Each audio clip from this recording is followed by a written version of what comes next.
The cardiac care unit at Mercer General Hospital had a particular smell, antiseptic with undertones of something mechanical. After 3 weeks in the same room, I had become attuned to its subtleties. The morning shift brought a hint of coffee. Afternoons carried the artificial lavender of the floor cleaner. Evenings sometimes wafted in food aromas from the cafeteria 11 floors below. Not that I had much appetite. The massive heart attack that had struck me down in the middle of a quarterly budget meeting had left me weakened, my body feeling like it belonged to someone else. Someone older and frailer than the 45-year-old marketing executive I'd been just weeks earlier. My wife Rebecca had visited daily at first, then every other day. Then her appearances became unpredictable, always with plausible explanations. Issues with our son's school, problems at her office, meetings she couldn't reschedule. I hadn't questioned it. After 15 years of marriage, I trusted her implicitly, even as something in her demeanor had shifted.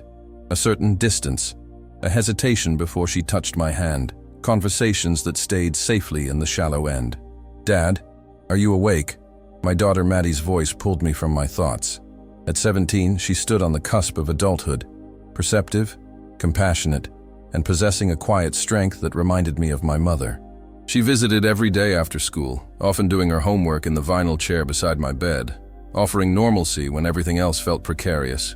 "Hey, sweetheart," I said, my voice still rough from the intubation I'd needed those first critical days. "How was school?" She didn't answer, which was unusual enough to make me look more carefully at her face. Her eyes were red-rimmed, her expression a complex mixture of anger and distress. "What's wrong?" I asked, struggling to sit up straighter, parental concern momentarily overriding my physical limitations. Maddie bit her lip, a childhood habit that emerged only when she was deeply troubled. "Mom told me not to tell you anything. She said the doctors don't want you upset while you're recovering." My heart monitor betrayed the immediate spike in my pulse. "Tell me what, Maddie?" Instead of answering directly, she reached into her backpack and pulled out her phone. After a moment of hesitation, she unlocked it and handed it to me, the screen displaying what appeared to be legal documents. "I found these on the printer this morning," she said quietly. "Mom must have forgotten to pick them up before she left for work." I squinted at the screen, the hospital room suddenly too bright and too dim simultaneously. The heading swam into focus: Petition for Dissolution of Marriage, filed 3 days after my heart attack. My fingers felt numb as I scrolled through the document on Maddie's phone, medical reality and personal catastrophe colliding in a surreal blur. The clinical language of legal dissolution contrasted starkly with the cardiac monitors beeping steadily beside me, both measuring the breakdown of systems once taken for granted. Petitioner: Rebecca Ann Mercer. Respondent: James Edward Mercer. Irreconcilable differences, the standard phrase devoid of specific accusations, appeared in the first paragraph. Yet as I continued reading, specific details emerged in the financial disclosures and proposed settlement. Rebecca wanted the house, primary custody of our 14-year-old son Tyler, and half of my retirement accounts and investments. My name appeared as an afterthought, a technical necessity in legal proceedings rather than a person recovering from a near-death experience. Maddie sat silently, watching my face with the hypervigilance of a child who has learned to gauge parental emotions as a survival skill. I struggled to control my expression, to shield her from the tidal wave of shock and betrayal threatening to overwhelm me. Did you talk to your mother about this?" I asked, my voice barely audible over the machines. She nodded, her chin jutting forward slightly, a gesture so like Rebecca's that it momentarily intensified the pain. "Last night, she said she was waiting for the right time to tell you, that she didn't want to impede your recovery. But Dad," Maddie's voice cracked, "she's already talked to a real estate agent about listing the house, and she told Tyler that the two of them might move into an apartment downtown next month." The timeline hit me like a second cardiac event.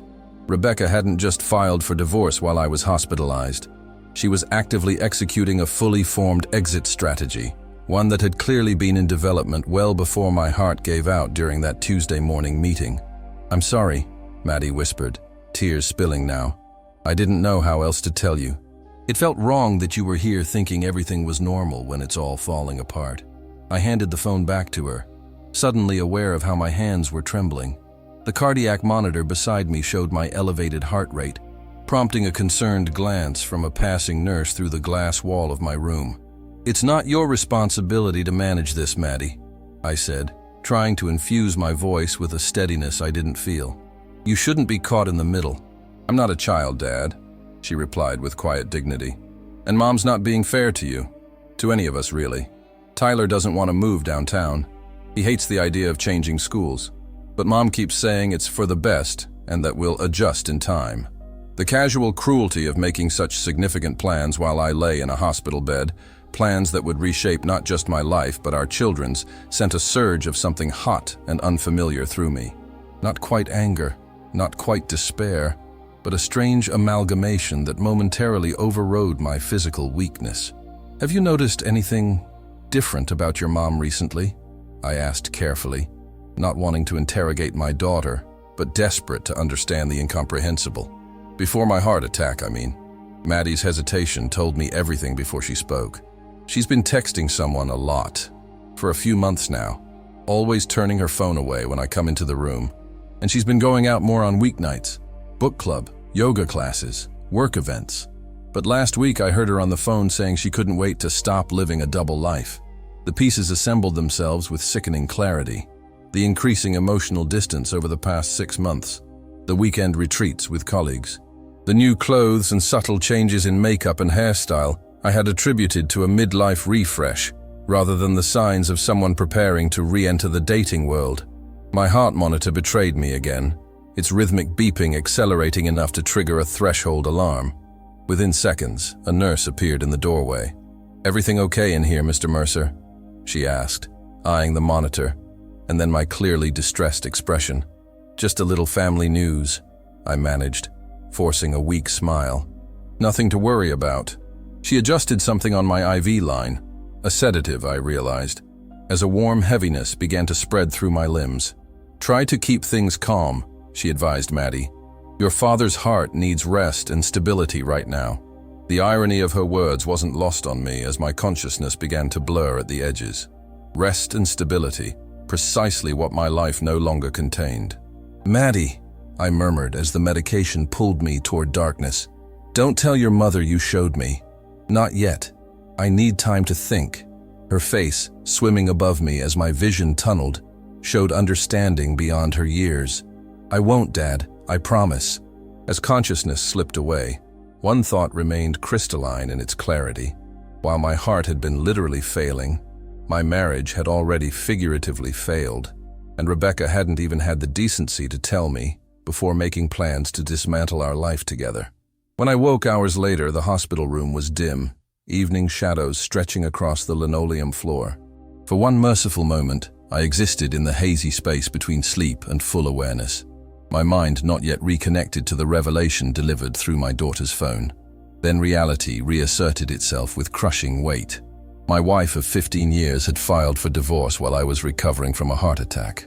She was planning to move our son downtown, sell our home, and begin a new life, all while I lay tethered to cardiac monitors and IV lines, oblivious to the dissolution of everything I had thought solid and permanent. The realization brought a strange, detached clarity. I reached for the call button and pressed it, determined to take control of at least one aspect of my fractured reality. Dr. Patel arrived minutes later, his perpetually calm demeanor a balm for my agitation. "Mr. Mercer? The nurse said you wanted to speak with me. When can I go home?" I asked without preamble. He raised an eyebrow, pulling the rolling stool beside my bed. "Your recovery is progressing well, but we've discussed a discharge timeline of another week, possibly 10 days depending on how your cardiac function stabilizes with the new medication protocol. I need to go home sooner," I insisted. "There are family matters requiring my attention." Dr. Patel studied me with the perceptive gaze that had likely seen countless patients trying to minimize their conditions. "These family matters, are they contributing to your current elevated stress levels?" I considered lying, then abandoned the idea. "Yes, significant stress. But being here, unable to address the situation, is more stressful than being home would be." He nodded thoughtfully. "I understand the desire to regain control, especially when facing unexpected challenges. But your heart has sustained serious damage, Mr. Mercer. Pushing too hard too soon could result in setbacks that prolong your recovery or worse. I understand the risks, I replied. But I need options, doctor, not platitudes. Something in my tone must have conveyed the desperation beneath my words. Dr. Patel's expression softened slightly. Let me propose a compromise, he offered. If your blood work tomorrow shows continued improvement and your cardiac function remains stable, we could consider transitioning you to outpatient care in 3 days. You would still require daily monitoring, restricted activity, and a strict medication schedule, but you could manage this from home with proper support. It wasn't ideal, but it was something. Thank you. I appreciate your flexibility. After Dr. E. Patel left, I lay in the darkening room, formulating a plan with the methodical precision I typically applied to marketing campaigns. I needed information, legal guidance, and most importantly, emotional stability for my children. Acting from pure hurt or anger would only validate whatever narrative Rebecca had constructed to justify her actions. My phone, retrieved from my personal effects after being moved from ICU to the cardiac care unit, contained the lifelines I needed. First, a text to my brother Michael, a corporate attorney in Boston. Need to speak privately. Urgent legal matter. Can you call when you're alone? Next, to my closest friend David, who had visited faithfully every few days since my hospitalization. Could use a favor that requires discretion. Can you come by tomorrow? Finally, the hardest message. To Maddie. Thank you for your courage today. Please take care of yourself and Tyler. Don't carry this burden alone. Love you always. Her response came almost immediately. Love you too, Dad. Don't worry about us. Focus on getting better. I've got Tyler. The simple assurance from my teenage daughter that she was standing strong when one parent lay in a hospital bed and the other was secretly dismantling their family unit brought the first tears I had shed since the heart attack. Not for my failing marriage or Rebecca's betrayal, but for the premature weight of adult concerns my children now carried. My phone buzzed with an incoming call. Michael, responding to my text with characteristic promptness. James? What's going on? Are you okay? His voice carried the heightened concern of family updated daily on my precarious health. Physically, I'm stable, I began, keeping my voice low despite the private room. But I've just discovered Rebecca filed for divorce 3 days after my heart attack. She's already making plans to sell the house and move Tyler downtown. The silence on the other end lasted several seconds. Jesus Christ, Michael finally said. Without even telling you? Maddie found the papers on the printer and showed me today. Rebecca has no idea, I know. That's... Michael seemed at a loss for words. Unusual for someone who argued complex cases for a living. I don't even know what to call that. I'm calling it my new reality, I replied, a strange calm settling over me. And I need your help navigating it. 3 days from now, if all goes well medically, I'm being discharged. I need to know my options before I walk back into a home that's apparently already on the market. Michael's voice shifted from shocked brother to focused attorney. You'll have options, James. I promise you that. Let me make some calls tonight. I know an excellent family law attorney in your area. And James? Yes? Document everything. Times, dates, conversations, everything. The professional advice carried an undertone of brotherly protection. And maybe don't let Rebecca know you're aware of the situation just yet. Information is leverage in these situations. After ending the call, I stared at the ceiling, processing this new, strategic approach to what had been, just hours ago, a trusted partnership. The thought of treating my marriage like an adversarial legal proceeding felt foreign and painful, but not as painful as realizing Rebecca had already made that transition, while I lay fighting for my life, unaware that the battle for my family had already begun without me. David arrived the following morning, his familiar bulk filling the doorway of my hospital room. A contractor who had built his business from scratch, he carried himself with the confident physicality of someone who worked with his hands, a stark contrast to my current frailty. You look better, he offered, setting a paper bag on my tray table. Brought you real coffee. That hospital stuff is basically brown water. The normalcy of his greeting, the absence of the pitying looks I'd grown accustomed to, was exactly what I needed. As I savored the first sip of decent coffee in weeks, I outlined the situation in straightforward terms. David's expression darkened progressively. "That's cold, man. Ice cold." He shook his head. "Rebecca always seemed so, I don't know, straightforward. Never would have pegged her for something like this." "Me neither," I admitted. 15 years, 2 kids, and I didn't see this coming at all. "So what do you need from me? Just say it, and it's done." I appreciated the uncomplicated loyalty, so different from the careful hedging of other friends who seemed uncertain whether to align with Rebecca or me as news of my health crisis circulated through our social circle. "I need eyes and ears at my house," I explained. "Rebecca doesn't know I'm aware of the divorce filing. I'm being discharged in 2 days if all goes well medically, but I need to understand what I'm walking into. Has she already packed my things? Is she showing the house to realtors? Are there signs of someone else?" The last question caught in my throat. The possibility of actual infidelity still raw despite Maddie's observations about secretive texting and mysterious absences. David nodded, understanding immediately. "You need reconnaissance. I can do that today. The bathroom remodel I did for you guys last year sprung a leak, and I promised Rebecca months ago I'd come check it when I had time." He shrugged. "Suddenly, I have time today. Thank you." The simple words felt inadequate for the magnitude of the favor. "Just be careful. I don't want Rebecca suspicious or the kids caught in the middle." "Professional discretion guaranteed," David assured me. "I'll text you afterward." After he left, a nurse arrived with my morning medications and another round of tests. The routine medical procedures provided a welcome distraction from the emotional turmoil, allowing me to focus on the immediate physical tasks rather than the larger personal catastrophe unfolding beyond the hospital walls. By afternoon, my brother had connected me with Catherine Fraser, a family law attorney with a reputation for handling complex, high-conflict divorces. Our phone consultation was brief, but illuminating. "Based on what you've described, your wife appears to be executing a strategy that relies on your incapacitation," Catherine explained, her voice crisp and professional. "Filing while you were hospitalized after a life-threatening event suggests she hoped to finalize significant aspects of the divorce before you were fully able to participate in the process. Is that legal?" I asked, still struggling to reconcile the calculated maneuvering with the woman I thought I knew.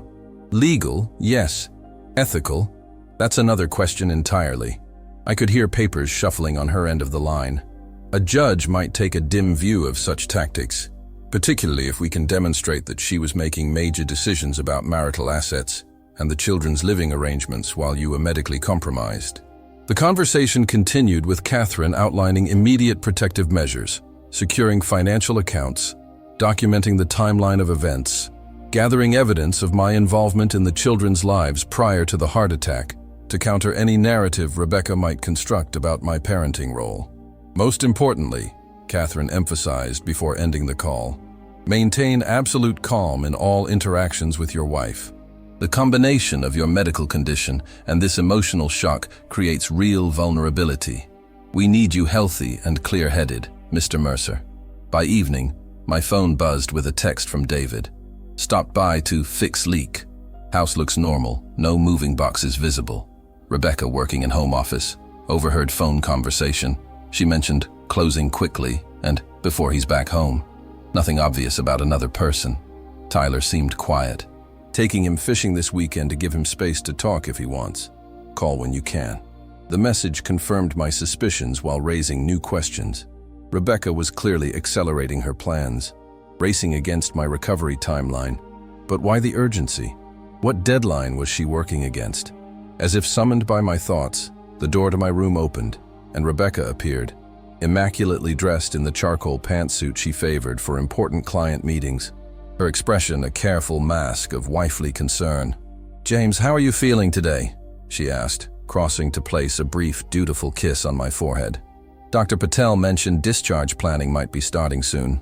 I studied her face, the face I had woken up beside for 15 years, searching for signs of the stranger who had filed divorce papers while I lay intubated in intensive care.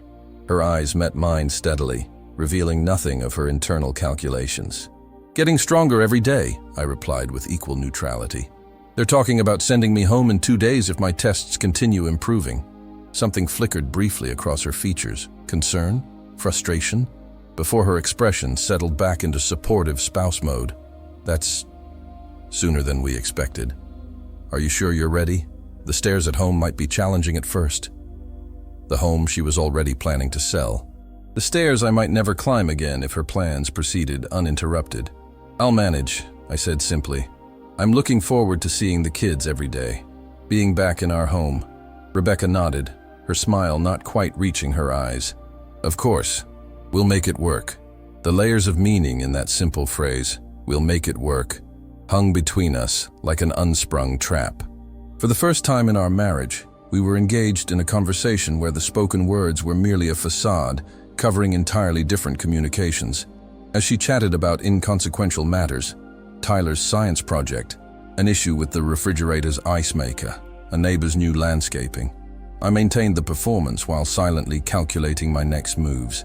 The game had begun, though Rebecca didn't yet realize I knew we were playing. The day of my discharge dawned with a strange mixture of medical optimism and personal dread.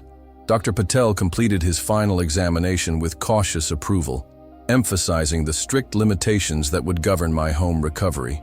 No lifting more than 5 pounds, minimal stair usage, continued rest periods throughout the day, and absolutely no work-related stress for at least another 4 weeks.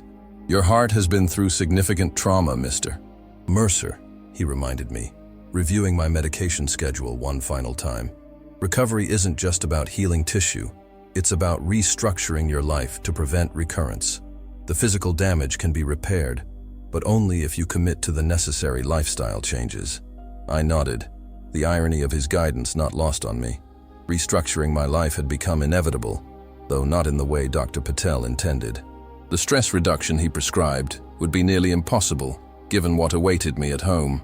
Rebecca arrived at 11 a.m. to drive me home, her demeanor oscillating between solicitous care and barely concealed impatience.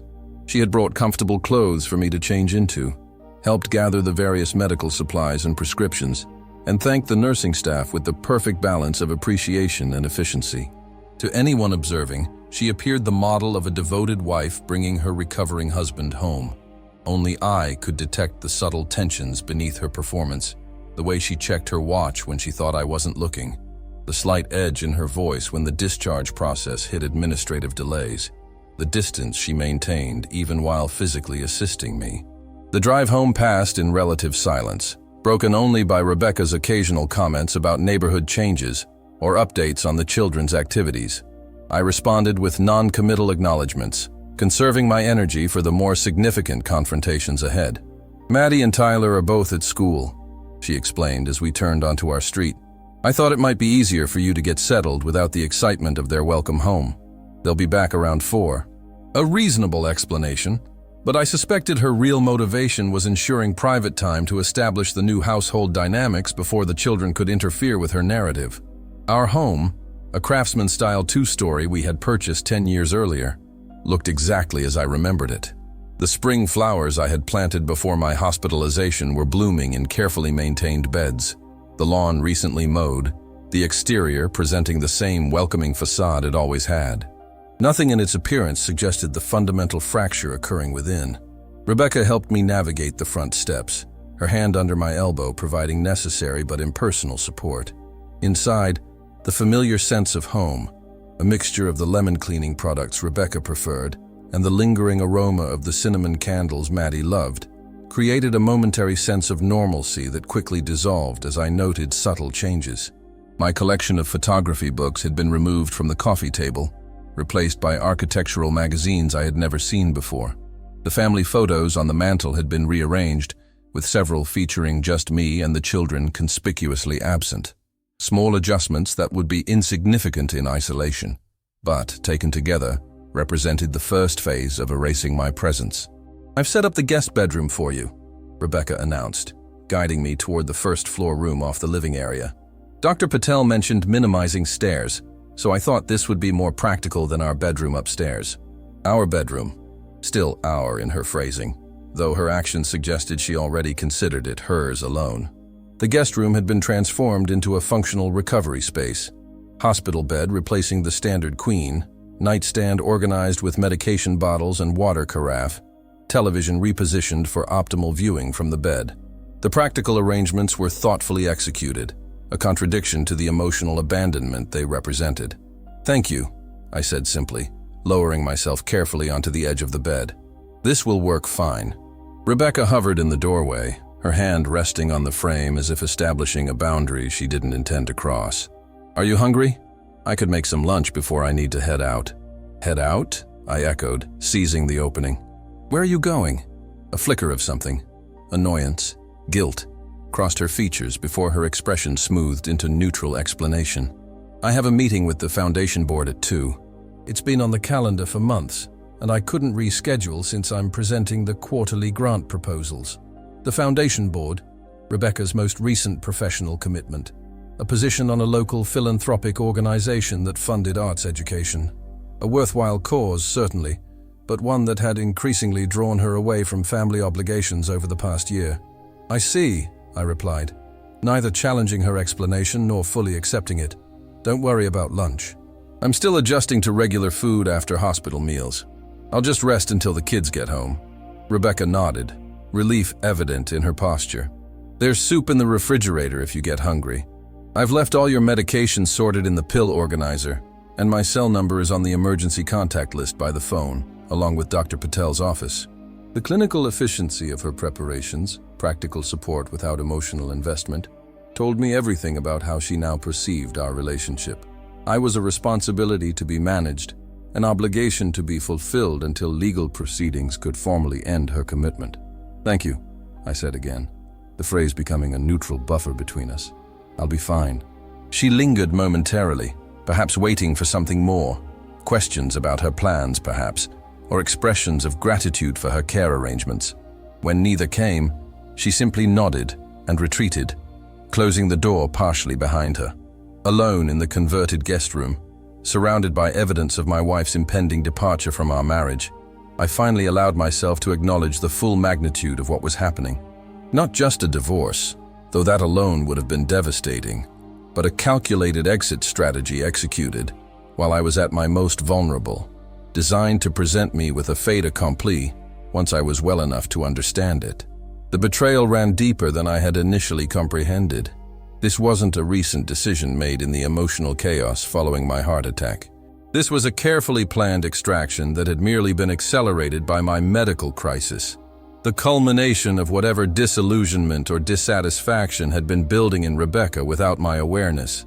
I heard the front door close as she left for her meeting, followed by the distinctive sound of her car pulling out of the driveway. Only then did I reach for my phone to text David. "Home now. Guest room converted to sick room. Rebecca gone to foundation meeting. House definitely being prepared for transition. Kids home at 4. Need to formulate plan before then." His response came quickly. "On standby if you need anything. Catherine Fraser called me. She's filing emergency motions today to protect your position. Hang tough, brother." I set the phone aside and closed my eyes, gathering strength for what promised to be one of the most difficult conversations of my life. Explaining to my children that despite just surviving a near-death experience, I was fully aware of their mother's plans and prepared to fight for our family, though not necessarily in the way they might expect. The sound of the front door opening jolted me from a light doze. I checked my watch, 3:30 p.m., too early for the children to be home from school. Rebecca returning sooner than expected, perhaps. "Dad, are you here?" Maddie's voice pitched higher than normal with urgency. "In the guest room," I called, pushing myself to a more upright position as footsteps hurried down the hallway. Maddie appeared in the doorway, still wearing her backpack, her face flushed as if she'd been running. "I left school early," she explained before I could ask. "I needed to talk to you before Mom gets back." "What's happened?" I asked, paternal concern overriding my own situation. She crossed to sit on the edge of my bed, dropping her backpack on the floor. "Mom's been showing the house. A realtor came to my school during lunch period to get me to sign some papers. Permission for showing the house while minors are present or something like that. She said Mom had already signed, but they needed signatures from all residents over 12. My pulse quickened dangerously. "What did you do?" "I told her I needed to discuss it with you first," Maddie replied, a hint of defiance in her tone. She tried to say it wasn't necessary since Mom had already approved everything, but I just kept repeating that I needed to talk to my dad. Eventually she left, but she seemed really annoyed. Pride in my daughter's resilience momentarily overshadowed my anger at Rebecca's maneuvers. You did exactly right, Maddie. Thank you for telling me. There's more, she continued, pulling out her phone. I went through Mom's emails last night. She must have seen my expression because she quickly added, I know that's wrong, but she's been so secretive, and I was worried about you coming home not knowing what's happening. Under normal circumstances, I would have discouraged such invasion of privacy, but these were far from normal circumstances. What did you find? She's been emailing with some guy named Steven. A lot. Maddie hesitated, then added softly, They don't sound like just friends, Dad. The confirmation of another person in the equation wasn't as painful as I might have expected. In some ways, it simplified the narrative. Classic midlife crisis, complete with new relationship and lifestyle overhaul. There's something else, Maddie continued, scrolling through her phone. I found this draft email to her attorney. She's planning to ask for temporary emergency custody of us, claiming your health makes you unable to properly care for children right now. That revelation hit harder than the affair. Using my medical crisis, a life-threatening event I was still recovering from, as leverage to separate me from my children, represented a level of calculated cruelty I couldn't reconcile with the woman I had married. Let me see, I said, taking Maddie's offered phone. The draft email outlined a strategy for securing both the house and primary custody by emphasizing my cardiac condition as creating an unsafe and unstable environment for minor children. As I read, a strange calm descended over me, the clarity that comes when a situation is so unambiguously wrong that hesitation becomes impossible. I handed the phone back to Maddie. I need you to forward that email to this address, I said, showing her Catherine Fraser's business card. And I need you to tell me honestly, do you and Tyler feel unsafe with me because of my heart condition? Maddie looked appalled at the suggestion. Of course not. That's why I'm so angry about all this. Mom's making it sound like you're practically an invalid who can't take care of us, when really she's the one who's never home anymore because she's always at foundation meetings, or yoga classes, or whatever excuses she's using. I nodded, processing this additional confirmation of Rebecca's extended absences. Where's Tyler in all this? How is he handling it? Maddie's expression softened with concern for her younger brother. He's confused. Mom keeps telling him that moving downtown will be this great adventure, but he doesn't want to leave his friends or his baseball team. He asked me last night if your heart attack meant you might die soon. Her voice caught. I think he's scared of losing you completely. The thought of my son carrying that fear while I lay in a hospital bed, unaware and unable to reassure him, sent a surge of protective determination through me. This wasn't just about my marriage anymore. It was about preventing lasting trauma to my children. Maddie, I need you to listen carefully, I said, choosing my words with deliberate precision. I'm not going to let your mother's choices damage you or Tyler any more than they already have. But I'm also not going to turn this into a war where you're forced to take sides. What I need from you right now is honesty, not loyalty to me over Mom. She nodded, her expression serious beyond her 17 years. When your mother gets home, and when Tyler returns from school, we're going to have a family meeting. There are going to be some difficult truths discussed. I won't lie to either of you about what's happening, but I also won't vilify your mother. Can you handle that? Yes, she said without hesitation. We deserve the truth, Dad. All of it. As Maddie forwarded the damning email to my attorney, I heard another car in the driveway. Rebecca returning from her meeting, unaware that her carefully constructed narrative was already unraveling. The confrontation I had hoped to delay until I was stronger could no longer be postponed. My children's well-being demanded immediate intervention, regardless of my physical readiness for the emotional storm ahead. The sound of Rebecca's key in the front door sent Maddie into immediate motion. I'll go help her with whatever she's carrying, she said, her eyes communicating unspoken support before she disappeared down the hallway. I used the brief reprieve to center myself, drawing on techniques from the cardiac rehabilitation orientation I'd received before discharge. Slow, measured breathing, conscious relaxation of tension points, mental focus on the immediate objective rather than catastrophizing potential outcomes. Voices drifted from the entryway, Maddie's deliberately casual inquiry about the foundation meeting, Rebecca's distracted response, the rustle of bags being set down, then footsteps approaching the guest room, 2 sets moving at different paces. Rebecca appeared first, stopping abruptly when she saw me fully dressed and sitting on the edge of the bed rather than resting as she had left me. Her eyes narrowed slightly, professional assessment replacing wifely concern. "James, you should be lying down," she said, her tone balancing between instruction and reprimand.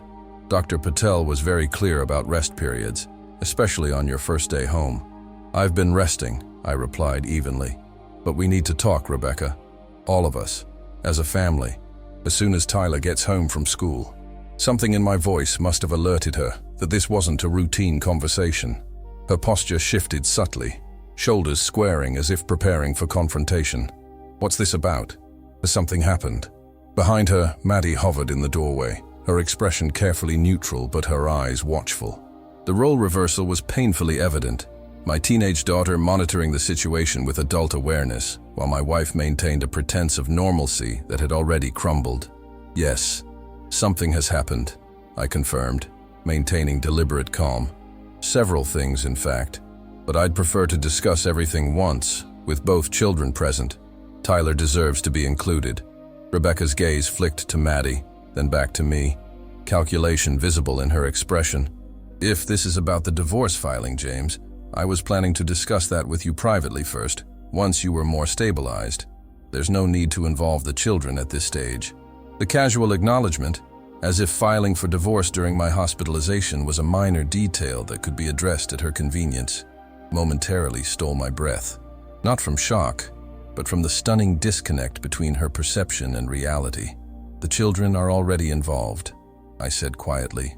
"They've been involved since you started making plans to sell their home and relocate them without any input from me or consideration for their preferences." Color drained from Rebecca's face, her composure finally cracking. "Who told you?" She stopped, turning to Maddie with dawning realization. "You went through my things, my private documents." "Actually," I interjected before Maddie could respond, "she found divorce papers you left on the printer 3 days after my heart attack, Rebecca, while I was still in intensive care." Rebecca's expression hardened, the pretense of concerned spouse disappearing entirely. "This isn't how I wanted to have this conversation. You're not in a condition to..." "To what?" I interrupted, my voice remaining steady despite the anger simmering beneath. "To defend my rights as a parent? To question why my wife of 15 years would use my medical crisis as cover for dismantling our family? To wonder who Stephen is and how long he's been in the picture?" The name drop was calculated, a test to confirm Maddie's discovery. Rebecca's sharp intake of breath and immediate flush provided all the verification needed. "Maddie, go to your room," Rebecca ordered, her tone leaving no room for argument. "No," I countered firmly. "Maddie stays if she wants to. She's 17, not 7. She's already discovered most of the truth through your carelessness. She deserves better than being sent away like a child, while adults make decisions that will fundamentally alter her life." The front door opened and closed, Tyler returning from school, his timing either fortunate or disastrous depending on perspective. His voice called out, "Mom? Maddie? Dad's home today, right?" Rebecca closed her eyes briefly, composing herself before responding. "We're in the guest room, Tyler. Come join us." My son appeared moments later, his backpack still on, baseball cap slightly askew over hair that needed cutting. At 14, he straddled the awkward territory between child and teenager, physically resembling me but with Rebecca's expressive eyes, currently wide with uncertainty as he assessed the obvious tension. "Dad!" he exclaimed, genuine joy breaking through his confusion. He moved toward me, then hesitated, remembering my condition. "Can I hug you, or will it hurt your heart?" "A gentle hug is the best medicine," I assured him, opening my arms. As he embraced me carefully, I caught Rebecca's expression over his shoulder, a complex mixture of guilt, resentment, and something that might have been regret. For a fleeting moment, I glimpsed the woman I had married, not the stranger who had emerged during my hospitalization. "We need to talk as a family," I told Tyler as he pulled away, "about some changes that are happening and some decisions that need to be made. Important ones that affect all of us." He nodded solemnly, mature enough to recognize the gravity in my tone. "Is this about you and Mom getting divorced?" The directness of his question, and the clear indication he already knew, momentarily silenced both Rebecca and me. "Who told you about that?" Rebecca asked, her voice sharp with surprise. Tyler shrugged, the deliberate casualness failing to mask his hurt. "I heard you on the phone with someone, talking about custody arrangements and moving downtown.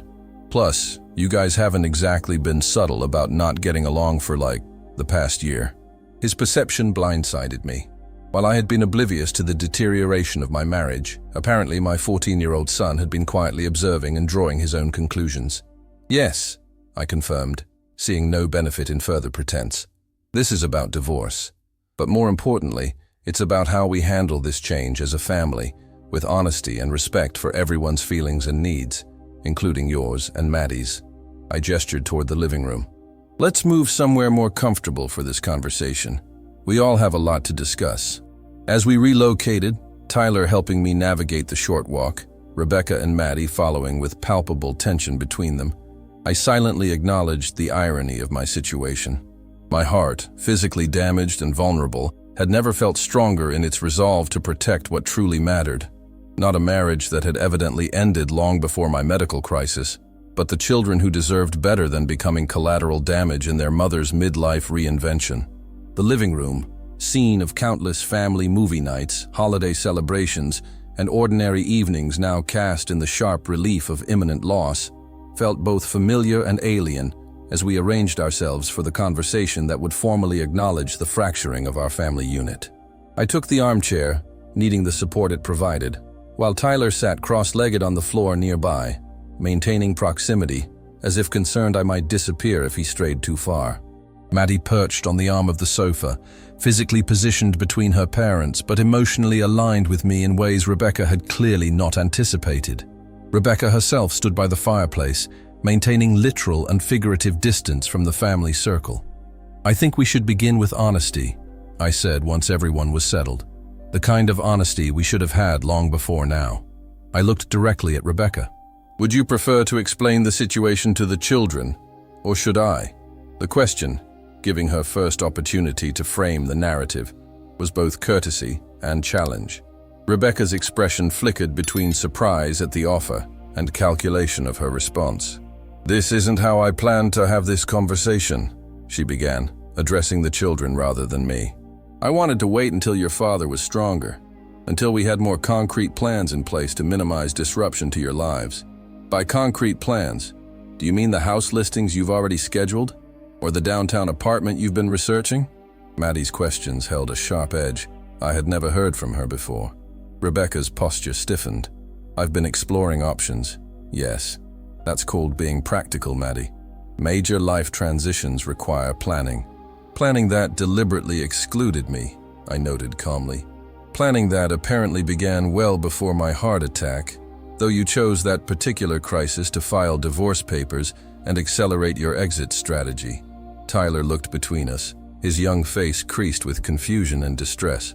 "I don't understand. Why now? Why when Dad's sick?" The direct question from our son seemed to penetrate Rebecca's defensive posture. She sank onto the sofa, hands clasped tightly in her lap. "It wasn't supposed to happen this way," she said quietly. "I had planned to wait until summer, when you both would be out of school. But when your father's heart attack happened, it clarified things for me. Made me realize life is unpredictable and sometimes you have to make difficult decisions before you're completely ready. Difficult decisions like finding a new boyfriend while Dad was in the hospital?" Maddie's question landed like a physical blow in the room. Rebecca's head snapped up. "That is not—" She stopped, recalibrated. "Stephen is a colleague from the foundation. Our relationship has only recently evolved into something more personal, well after your father and I were having serious problems." The careful phrasing, the legalistic precision of "recently evolved" and "after serious problems" told me everything about the likely timeline. Not a post-heart attack development, but a pre-existing condition that had simply accelerated during my absence. "Mom," Tyler said, his voice small but steady, "you told me we might move downtown because it would be better for your work commute. You never said it was because you didn't want to live with Dad anymore." The simple observation from our son exposed the layers of half-truths Rebecca had been constructing. Her expression faltered, genuine regret briefly visible before her composure reasserted itself. The downtown location would be better for my commute, she confirmed. And it would be a fresh start for us, in a more dynamic environment with cultural opportunities and diverse experiences that just aren't available in the suburbs. But I don't want a fresh start, Tyler insisted, emotion cracking through his usually stoic demeanor. I like my school, and my baseball team, and my friends. Why do I have to leave everything just because you want something different? The question hung in the air, its fundamental fairness impossible to dismiss. Rebecca had no immediate response, perhaps because there was no response that wouldn't reveal the self-centered nature of her planning. That's actually something we need to discuss, I said, filling the awkward silence. Rebecca has filed for primary custody of both of you with the assumption you would relocate downtown with her. But that's not the only option. Rebecca's expression sharpened. James, the children need stability during this transition. Moving between two households would be disruptive, especially given your medical condition. My medical condition is being managed, I countered evenly. And stability isn't about physical location.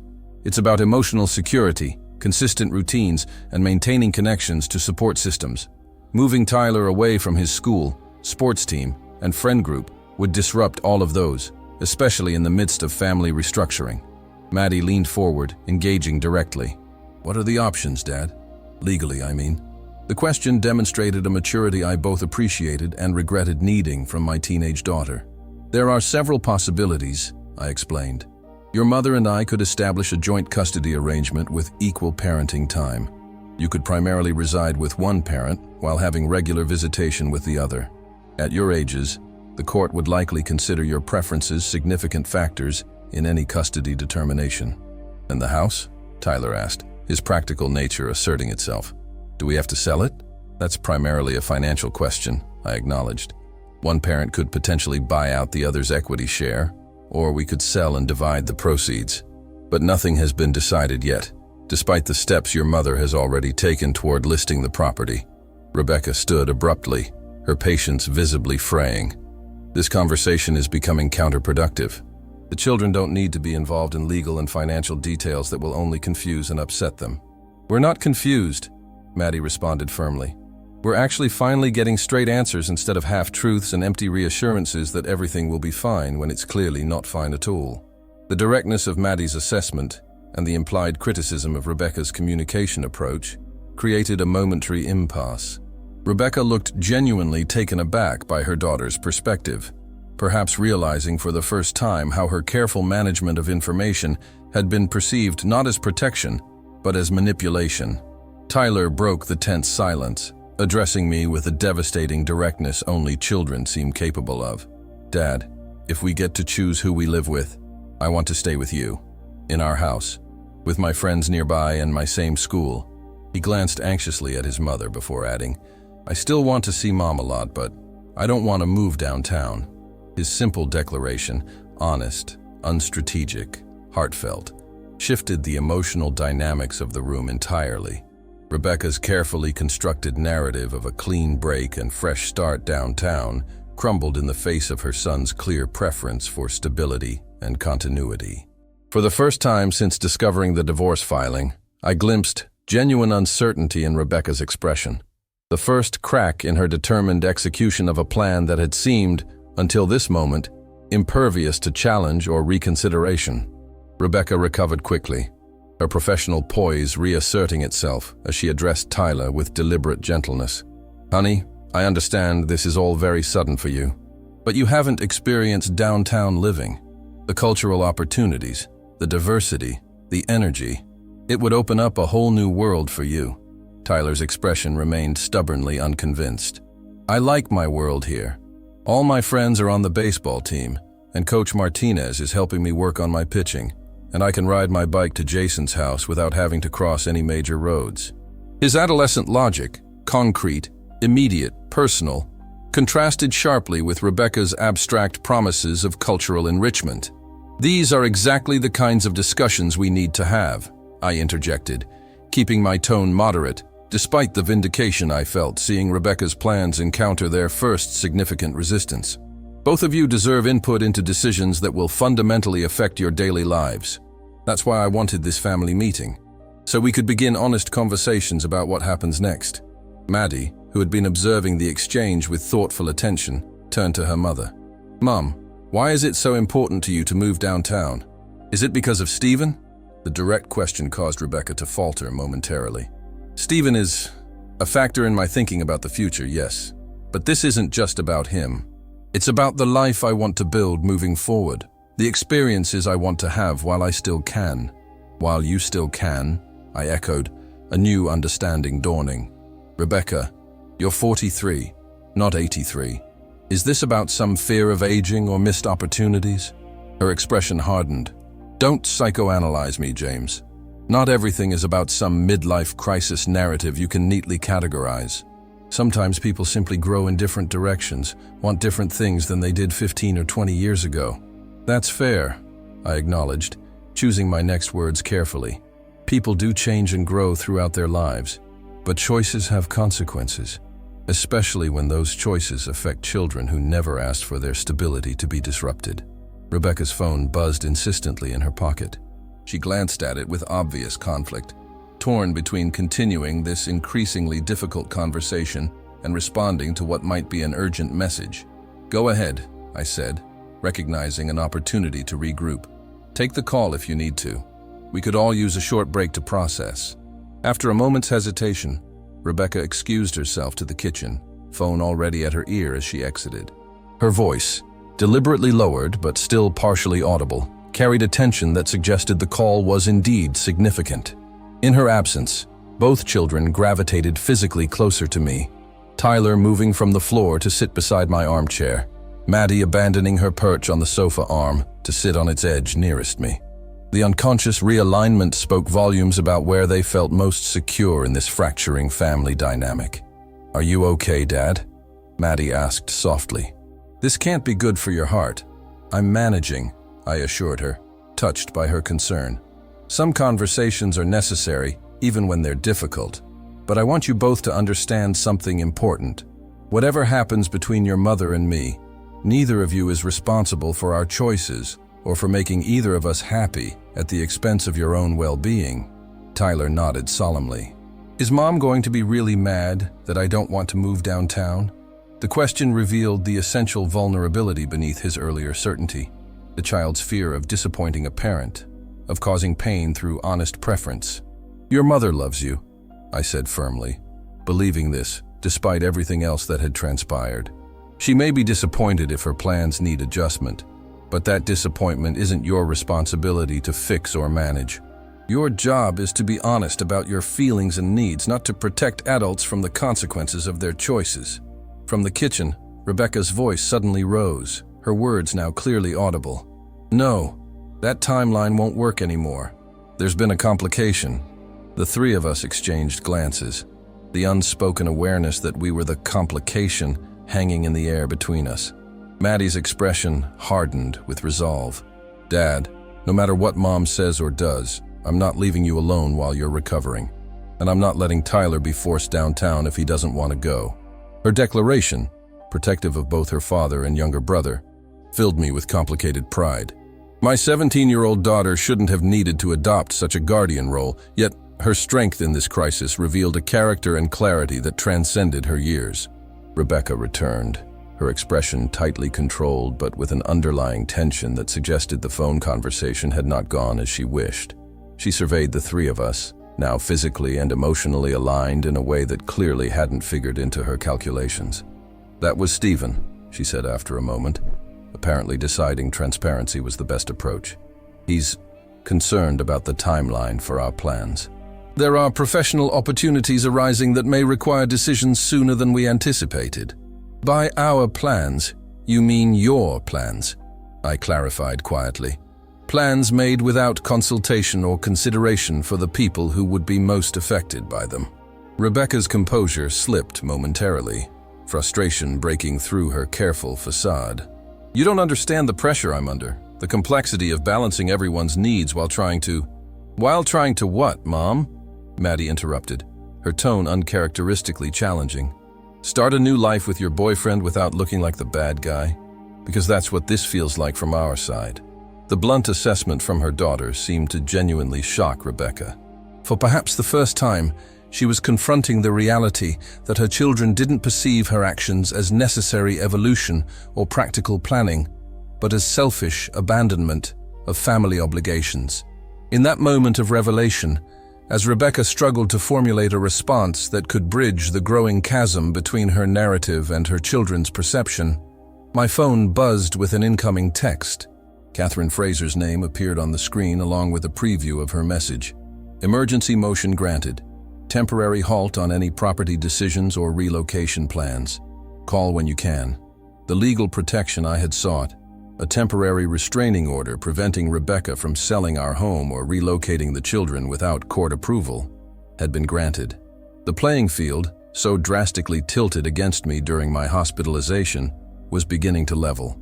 I looked up from my phone to find Rebecca watching me, her expression suggesting she recognized something had shifted in the dynamic beyond just our conversation.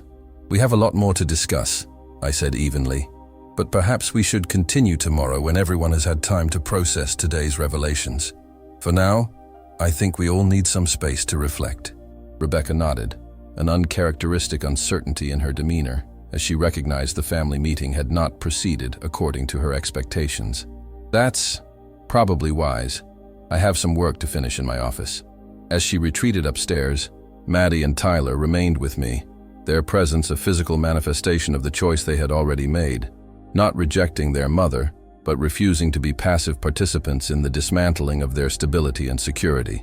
"What happens now, Dad?" Tyler asked, the child in him seeking reassurance, even as the emerging adult acknowledged the complicated reality ahead. "Now," I replied with quiet certainty, "we begin building whatever comes next, together, with honesty and respect for everyone's needs, not just one person's desires." The path forward remained uncertain, fraught with legal and emotional complexities I was still too physically compromised to fully address. But for the first time since Maddie had handed me her phone in that hospital room, I felt something like hope, not for saving a marriage that had clearly ended long before my heart attack, but for preserving the family bonds that transcended that marriage. The days following our family meeting established a new, tenuous equilibrium in the household. Rebecca maintained a cool distance, spending increased hours at work or in her home office, her physical presence in the house minimized to reduce direct interaction. The children, by unspoken agreement, organized their time to ensure I was rarely alone, Maddie working on college applications at the dining room table within earshot of the guest room, Tyler completing homework on the living room floor near my resting place on the couch. Catherine Fraser had moved quickly to secure legal protections, filing motions that effectively prevented Rebecca from making unilateral decisions about our home or the children's living arrangements, while I was still medically compromised. The temporary orders would remain in place until a formal custody hearing could be scheduled, likely 6 to 8 weeks out, allowing time for my cardiac recovery to progress significantly.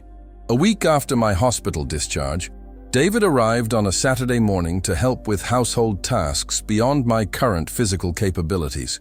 Rebecca acknowledged his presence with minimal courtesy before announcing she had foundation business, requiring her attention elsewhere for most of the day. "She's been leaving the house a lot," Maddie observed after her mother's departure, "especially on weekends. Before your heart attack, she would at least pretend it was about work or yoga or book club. Now she doesn't even bother with excuses." I nodded, recognizing the pattern, while trying to shield my children from my own hurt and anger about it. "Your mother is navigating her own difficult transition," I said carefully. "That doesn't excuse how she's handled things, but it might help explain some of her behavior." David, replacing air filters throughout the house as part of his self-appointed maintenance role, snorted audibly at my diplomatic characterization. When the children were occupied elsewhere, he spoke more directly. "You're being way more generous than she deserves," he observed, voice lowered to ensure privacy. "Filing for divorce while you were literally hooked to life support? That's cold, man. Ice cold." "The marriage was clearly over before my heart attack," I acknowledged, surprising myself with how clinical I could now be about this reality. The timing of the filing was opportunistic, certainly, but the underlying decision wasn't caused by my medical crisis. "Still," David insisted, "there are ways to end a marriage with dignity. This ain't it." I couldn't disagree, yet found myself reluctant to vilify Rebecca completely, perhaps for the children's sake, or perhaps because 15 years of shared history couldn't be entirely negated by even this profound betrayal. "How are you really doing?" David asked, setting aside his handyman tasks to focus on his friend role. "And don't give me that managing fine bullshit you tell the kids. For real, James, this is me asking." The direct question, coming from someone with no agenda beyond genuine concern, cracked the careful composure I had maintained since returning home. Physically, getting stronger daily, though still far from normal. Emotionally, I shook my head, searching for words adequate to the complexity of my feelings. It's like grieving someone who's still present, mourning the loss of the relationship while having to interact with this stranger wearing my wife's face. David nodded, his expression reflecting understanding beyond what I might have expected from someone who had never been married. That tracks. When my brother's wife left him, he said the hardest part wasn't losing her, but losing the future he thought they were building together. Exactly, I agreed, grateful for the articulation of something I had been struggling to express. It's not just Rebecca I'm losing, but the shared vision of our life together. Retiring eventually to that lake house we've been saving for, seeing the kids through college together, becoming grandparents someday as a united front. All those expected milestones suddenly vanished, replaced with, what? Parallel lives? Awkward graduations where we sit on opposite sides of the auditorium? Holidays divided instead of shared? The wave of sadness that accompanied these realizations felt separate from the anger about Rebecca's tactics or the betrayal of her affair, a grief for possibilities now foreclosed, for the death of a shared future I had taken for granted. "One day at a time, man," David advised, his hand resting briefly on my shoulder. "Right now, focus on getting stronger and being there for those kids. The rest will sort itself out." His pragmatic approach provided welcome grounding, pulling me back from the spiral of projected losses to the immediate priorities: physical recovery, emotional stability for the children, and practical preparation for the legal proceedings ahead. Later that afternoon, as David was preparing to leave, Tyler approached with uncharacteristic hesitation. "Mr. David? Could I ask you something?" "Man to man," David nodded, his expression shifting to reflect the seriousness of the request. "Sure, buddy. What's up? Is my dad going to be okay?" Tyler asked, his voice small despite his attempt at mature inquiry. "Like, really okay? Mom keeps saying his heart condition means he can't handle stress and shouldn't be making major decisions right now. But he seems fine to me, just tired sometimes." The question, and the revelation of what Rebecca was apparently telling our son about my condition, sent a fresh surge of protective anger through me. David, however, responded with measured consideration. "Your dad is dealing with a lot right now, both physically and emotionally," he acknowledged. "But he's one of the strongest guys I know, not just in terms of toughing things out, but in making smart choices even when things are difficult. His heart is healing, and the doctors have a good plan for his recovery." He crouched slightly to meet Tyler at eye level.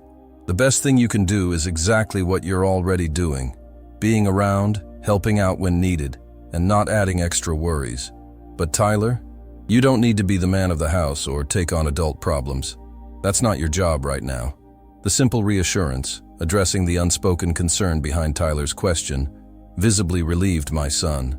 As he headed back to the living room where he'd been playing video games, David caught my eye, his expression conveying wordless support. "Thanks," I said simply, "for everything." "That's what family does," David replied with characteristic directness. "And make no mistake, James, you and these kids are family to me. Legal paperwork be damned." As he departed, I found myself reflecting on how crisis reveals the true architecture of our relationships, which connections strengthen under pressure, and which collapse. My marriage had proven more fragile than I could have imagined. But other bonds, with my children, with friends like David, with my brother Michael, who called daily despite the time difference, had demonstrated unexpected resilience. Perhaps this, I thought, was the foundation on which whatever came next would be built. Not the partnership I had believed would last a lifetime, but the network of authentic connections that had sustained me when that partnership failed. 3 weeks after my discharge from the hospital, Rebecca initiated our first direct conversation about divorce logistics. She approached me one evening after the children had gone to bed, her manner businesslike but with an underlying tension that suggested this discussion had been carefully rehearsed. "My attorney suggests we attempt mediation rather than proceeding directly to litigation," she began, standing in the doorway of the guest room where I continued to sleep while recovering. "It would be less expensive and potentially less adversarial, which would benefit the children." I set aside the book I'd been reading, giving her my full attention. "I'm open to mediation in principle," I replied carefully. Catherine Fraser has actually suggested the same approach, though she's concerned about the power imbalance given my current medical situation. Rebecca's expression tightened slightly at the mention of my attorney, whose emergency motions had effectively halted her accelerated exit strategy. "Your recovery seems to be progressing well," she observed, her tone suggesting this development was somehow inconvenient rather than welcome. "Dr. Patel's notes from your last appointment were quite positive. The reminder that she still had access to my medical information, standard procedure for spouses unless specifically revoked, created a momentary discomfort. I made a mental note to discuss privacy boundaries with Catherine at our next meeting. "Yes, I'm getting stronger," I confirmed, "which means I'm increasingly capable of participating fully in decisions about our divorce and the children's future." Rebecca nodded, her posture relaxing marginally. "That's good.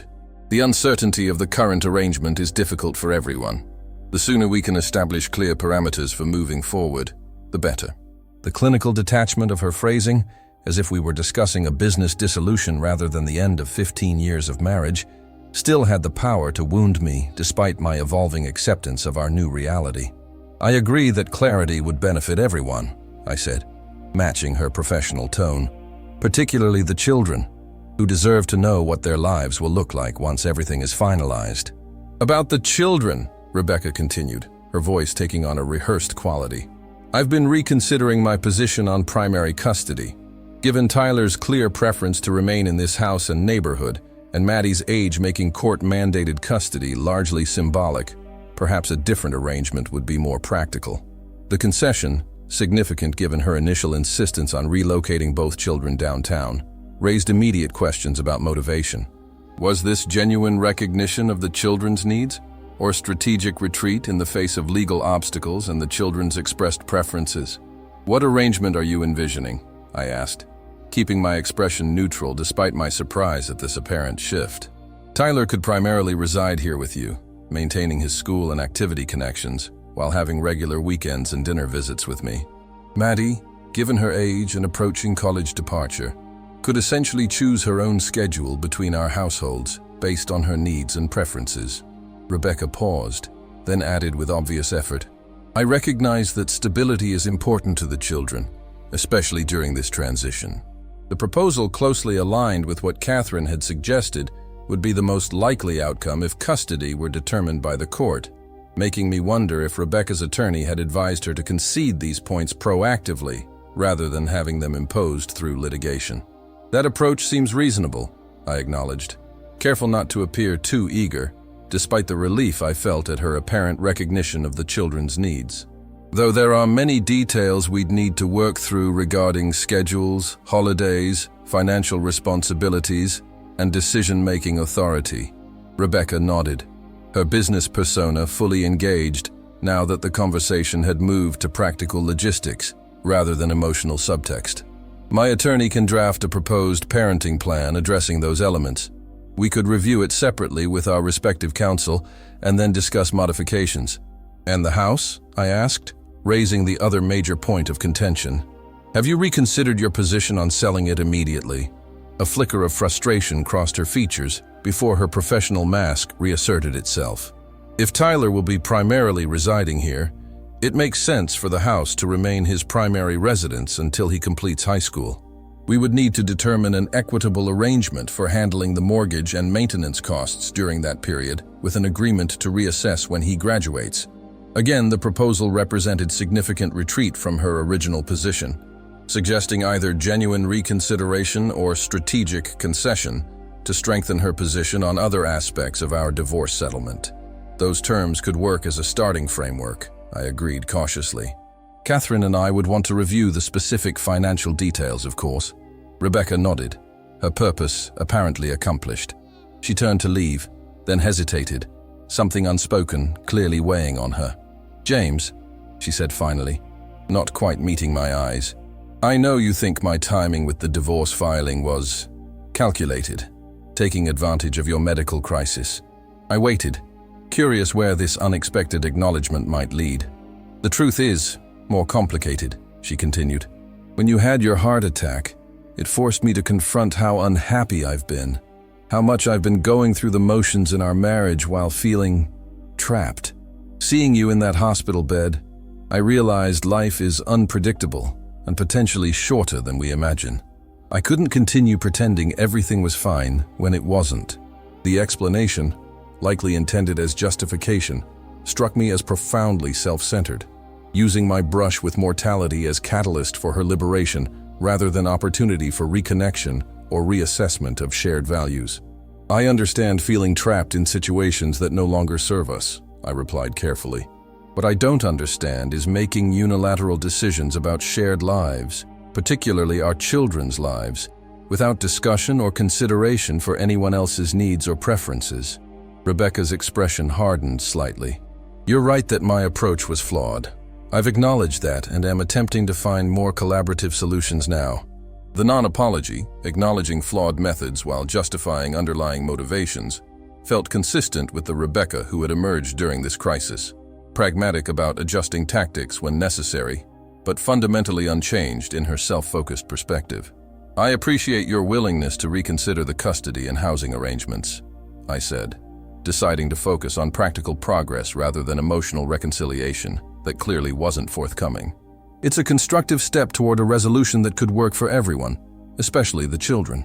As Rebecca nodded and finally departed, I reflected on how dramatically my understanding of her had shifted in just a few weeks. The woman I had believed was my partner in all things had revealed herself as someone capable of calculated self-interest I would never have previously attributed to her. Whether this represented a fundamental change in her character or simply the revelation of aspects I had never fully seen remained an open question, one I might never fully answer. What mattered now was not understanding Rebecca's evolution away from our marriage, but rather my own evolution toward whatever came next. A future I was increasingly confident would include stability for my children, and eventually, perhaps, genuine healing for myself. 2 months after my hospital discharge, I sat in Catherine Fraser's office reviewing the final draft of our mediated divorce agreement. My cardiac recovery had progressed steadily, allowing me to return to work part-time and resume most normal activities with appropriate precautions. The physical healing had paralleled an emotional journey from shock and betrayal toward a measured acceptance of my new reality. "These terms are actually quite favorable," Catherine observed, highlighting key sections of the document. "Primary physical custody of Tyler with you, maintaining the family home until he graduates high school, equitable division of retirement assets, and reasonable spousal support terms given the length of your marriage and income disparities." I nodded, still processing the strangeness of reducing 15 years of partnership to legal clauses and financial calculations. "Rebecca's attorney has been surprisingly accommodating since our initial mediation session." "Not surprising at all," Catherine countered with professional frankness. "Once it became clear the children, particularly Tyler, had strong preferences about their living arrangements, and given your improving health removing their strongest argument for emergency custody, Rebecca's team recognized their leverage had significantly diminished." She closed the folder containing the agreement.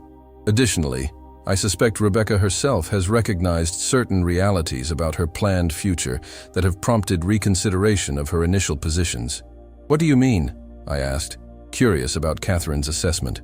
"Based on my experience, when someone leaves a long-term marriage with specific plans involving another person, those plans often evolve once reality intrudes on fantasy. The apartment downtown, the fresh start, the new relationship. These visions rarely match the complicated actuality of post-divorce life, especially when children are involved." The observation aligned with subtle shifts I had noticed in Rebecca's demeanor over the past few weeks. The determined focus on her downtown transition had gradually been replaced by more pragmatic considerations. Stephen's name, once carefully avoided in any family discussions, had become increasingly absent from her private phone conversations as well. suggesting potential complications in that relationship. "You think her relationship with Stephen is cooling?" I asked, not entirely sure why I cared beyond its practical implications for our divorce settlement. Catherine shrugged. "I wouldn't speculate specifically, but in general, relationships that begin as affairs often struggle when exposed to the mundane realities of everyday life. The excitement of forbidden connection is replaced by the complexities of blending lives, managing ex-spouse interactions, and navigating children's understandable emotional responses." Before I could respond, my phone buzzed with a text from Maddie. "Coming home from school early. Need to talk to you. Important." The message triggered immediate parental concern. "I should go," I told Catherine, showing her the text. "Maddie doesn't usually leave school early unless something significant has happened." Catherine nodded understandingly. "We're essentially finished here. I'll submit the agreement to Rebecca's counsel as discussed. Assuming no last-minute changes, we should be able to finalize everything within the next 3 weeks." As I drove home, my mind cycled through possibilities for Maddie's urgent message. School troubles, friend conflicts, college application stress. What I found when I arrived home was entirely unexpected. Maddie sat at the kitchen table, her laptop open before her, her expression a complex mixture of anger and uncertainty I hadn't seen since the day she'd shown me Rebecca's divorce filing. "Dad," she said as I joined her at the table, "I think you need to see this." She turned her computer toward me, revealing an email chain she had apparently accessed from Rebecca's account, something I would normally have discouraged, but which seemed to have genuine urgency given Maddie's demeanor. The emails were between Rebecca and Stephen, dating back several months before my heart attack. As I scanned them, the timeline Catherine had speculated about became painfully clear. What Rebecca had characterized as a relationship that evolved after our marriage was in trouble had actually been ongoing for nearly a year, with explicit discussions about their future together, appearing long before my medical crisis. More disturbing were specific exchanges about using my heart attack as an opportunity to accelerate divorce proceedings, while I would be least capable of protecting my interests. The medical situation creates a perfect opening. Stephen had written 3 days after my heart attack. His vulnerability now means your attorney can push for favorable terms while positioning you as the responsible party making necessary decisions during his incapacitation. Rebecca's response had been equally calculated. "Meeting with Patricia tomorrow. We'll emphasize James's inability to manage household and childcare responsibilities given his condition. Positioning downtown move as providing stability for children during his extended recovery.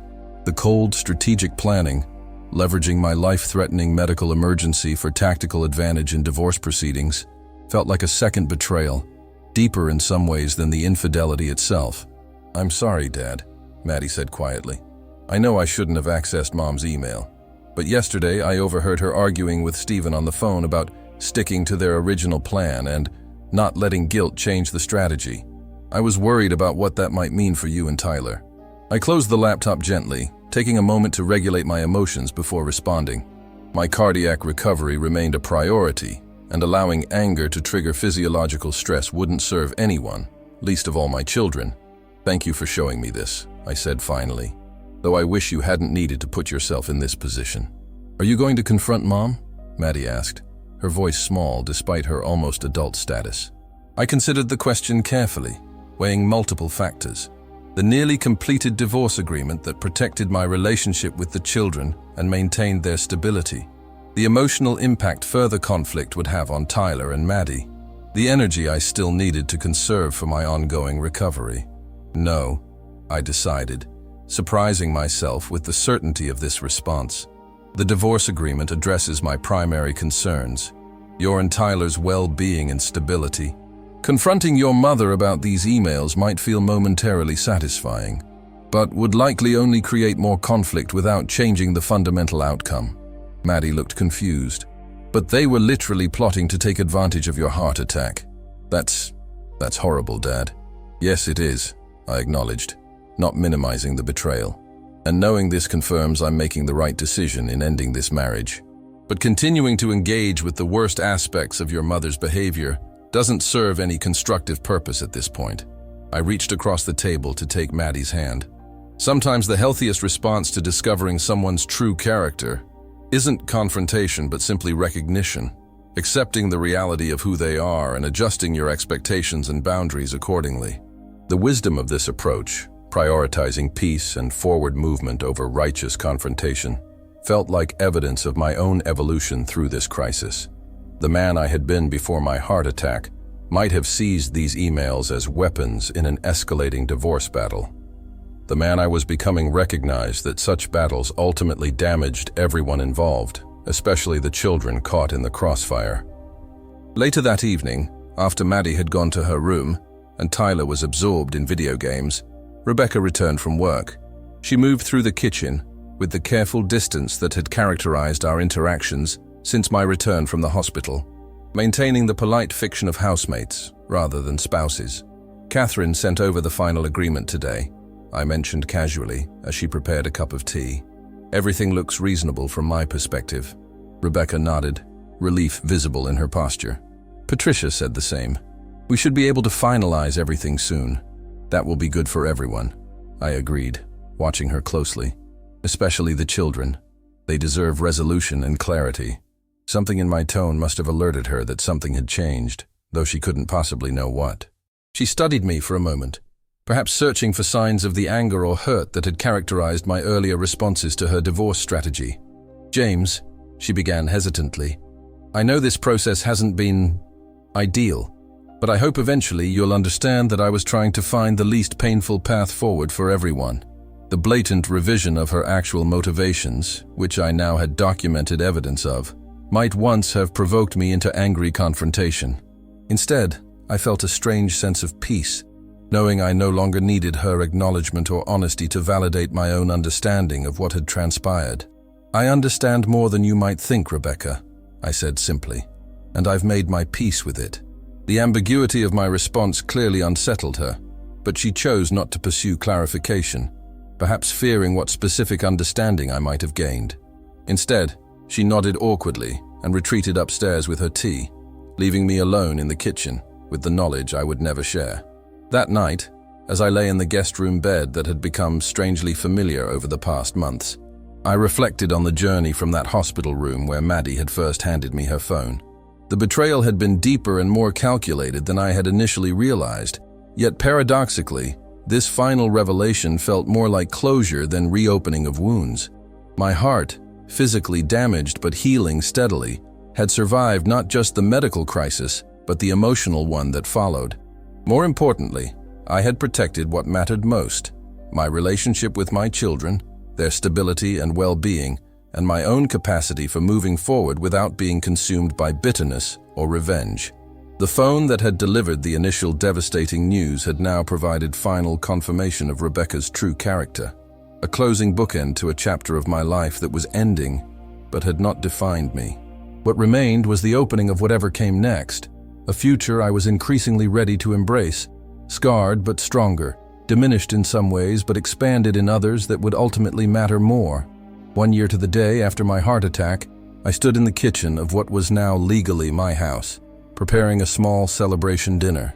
Tyler moved around me with the comfortable familiarity of our established routine, setting the table while offering commentary on his baseball team's recent victory. From the living room came the sound of Maddie's laughter as she video chatted with her college roommate-to-be, discussing dorm decorations for their shared room at Northwestern, where she would begin her freshman year in the fall. The divorce had been finalized 8 months earlier, the legal process concluding with less drama than its beginning had suggested.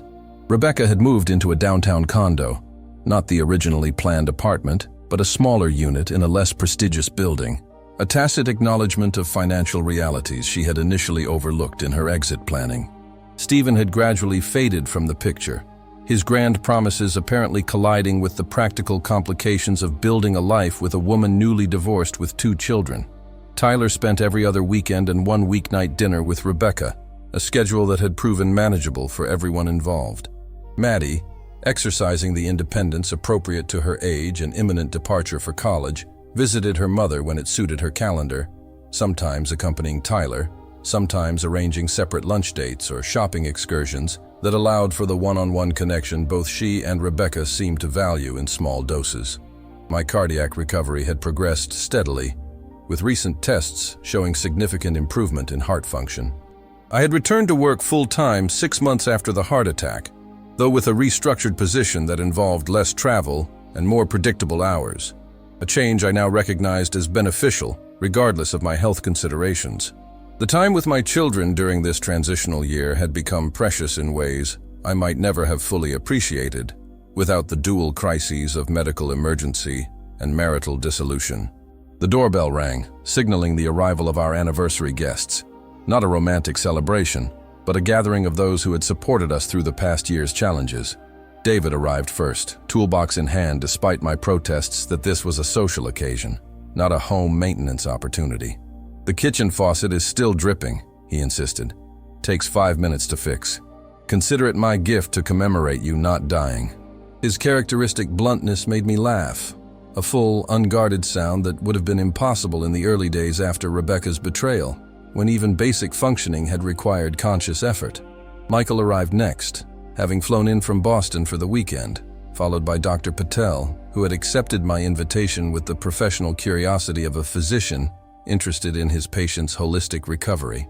2 couples from our neighborhood completed the gathering, friends who had provided practical support during my recovery and navigated the potentially awkward social dynamics of our divorce with compassionate neutrality. As we gathered around the table, this found family assembled from biological connections, professional relationships, and bonds forged in crisis. I felt a surge of gratitude that momentarily overwhelmed me. Maddie, perceptive as always, reached for my hand under the table, a silent acknowledgement of the emotion visible on my face. "Dad was going to make a speech," she announced to the group, "but he's having a moment of being sappy, so I'll start instead." She raised her water glass. "To 1 year of second chances, medically, personally, and as a family that looks different but works better than it did before." "To second chances," everyone echoed, glasses raised in a toast that commemorated not just survival, but transformation. Later, as the evening wound down and guests began departing, David lingered to help with cleanup. "You know what I just realized?" he asked, loading the dishwasher with the familiarity of someone who had done so countless times over the past year. "You smile more now than you did before all this happened. Not just tonight, in general." The observation surprised me, though upon reflection, I recognized its truth. "I think it's because I'm more present," I replied after considering his comment. Before the heart attack, I was going through the motions in many ways: work, marriage, even parenting sometimes. Now nothing feels automatic or guaranteed. Near-death experiences will do that, David acknowledged, with characteristic directness. "Add in your wife trying to clean you out while you were still attached to heart monitors, and you've basically had the ultimate wake-up call." Though crudely put, his assessment wasn't entirely wrong. The dual crises, one medical, one marital, had forced a re-evaluation of priorities and perspectives that might otherwise have taken decades or never occurred at all. After the last guest departed and the children had retreated to their rooms, I stepped onto the back deck, enjoying the spring evening air and the quietness of suburban night. My phone buzzed with a text. Catherine Fraser checking in, our professional relationship having evolved into occasional friendly contact since the divorce finalization. "Thinking of you on this anniversary. How are you marking the occasion?" I considered the question, typing my response thoughtfully, celebrating life with the people who matter most, and reflecting on how sometimes what seems like an ending becomes an unexpected beginning instead. Her reply came quickly. "The best revenge is living well. From what I can see, you're excelling at that particular strategy." I smiled at her phrasing, recognizing the truth in it, despite never having consciously approached my recovery or divorce as matters of revenge.